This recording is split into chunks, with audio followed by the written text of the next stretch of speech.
Desde aquí partía el otrora ferrocarril Sánchez-La Vega.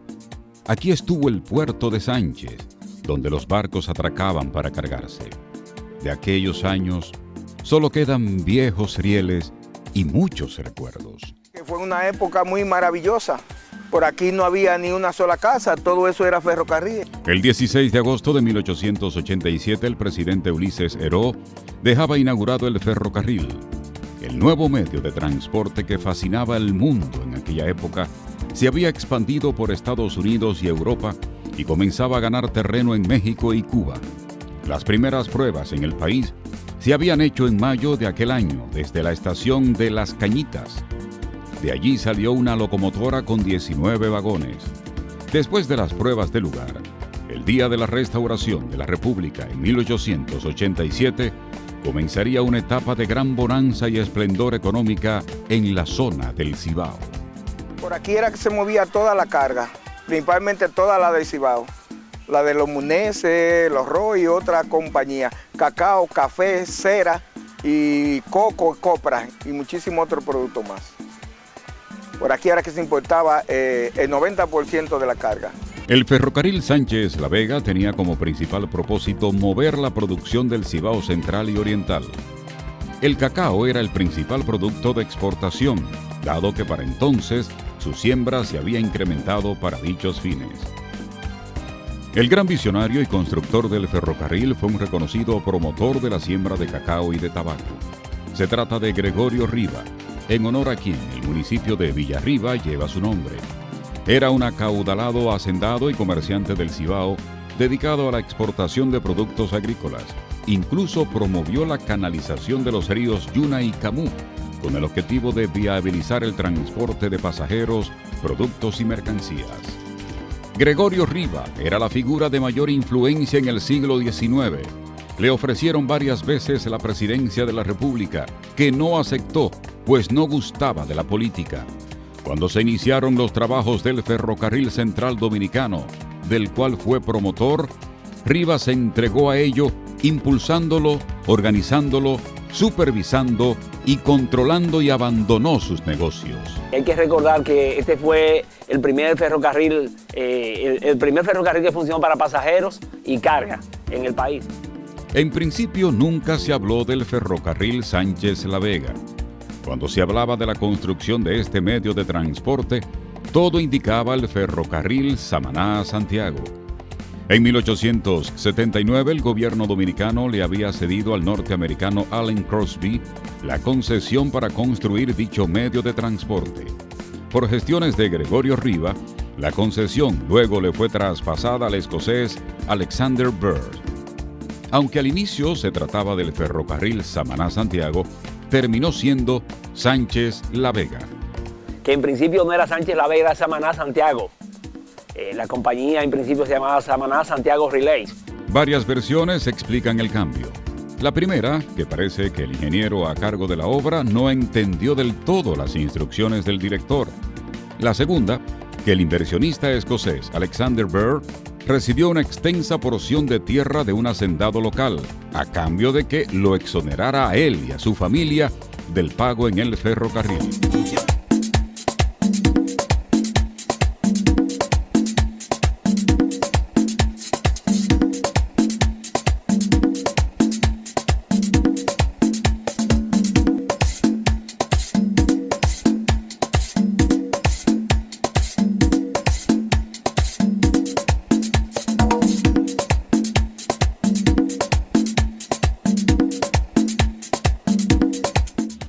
Previo a la puesta en marcha del ferrocarril, esta comunidad fue elevada a municipio en 1886, con el nombre de Francisco del Rosario Sánchez, en honor al patricio.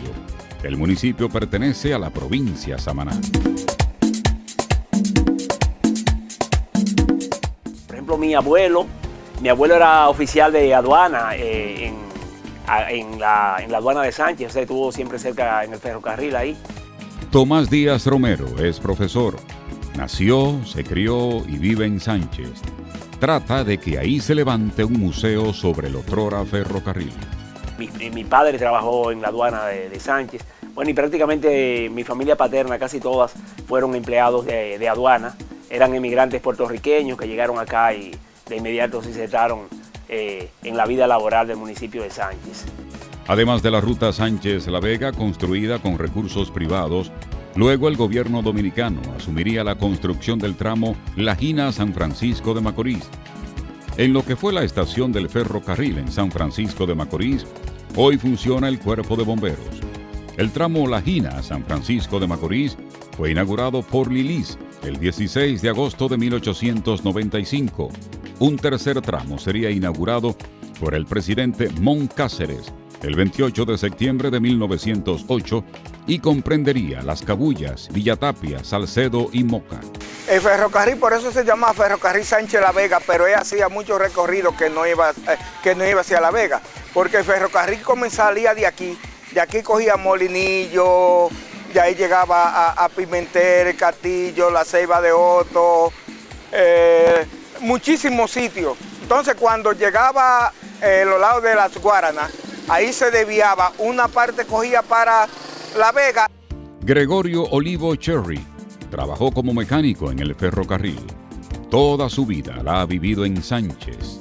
Conserva un amasijo de documentos de las operaciones del ferrocarril y aspira a que algún día se establezca el Museo del Ferrocarril Sánchez-La Vega. Y otro auto, porque aquí salían 2 autos por la mañana. Auto viene siendo el metro, pero el metro guiado, el metro de hoy, pero guiado, manual, que no era el metro eléctrico. Entonces, ahí se desviaba. Ellos salían uno a las 6 y otro salía a las 8 de la mañana. Uno para La Vega y otro para San Francisco de Macorís. La fiebre del ferrocarril Sánchez-La Vega duró relativamente poco. En menos de un siglo el encanto había desaparecido. Esa estructura comienza de montarse ya en los años 80. Los años comienza ya a descender un poco. La relación tensa entre la élite regional y las compañías de ferrocarriles fue un factor importante en su final desaparición. Tan pronto como estuvieron disponibles medios de transporte más baratos y eficientes, el Cibao le dio la espalda a los ferrocarriles y los dejó desvanecerse sin mostrar la más mínima compasión.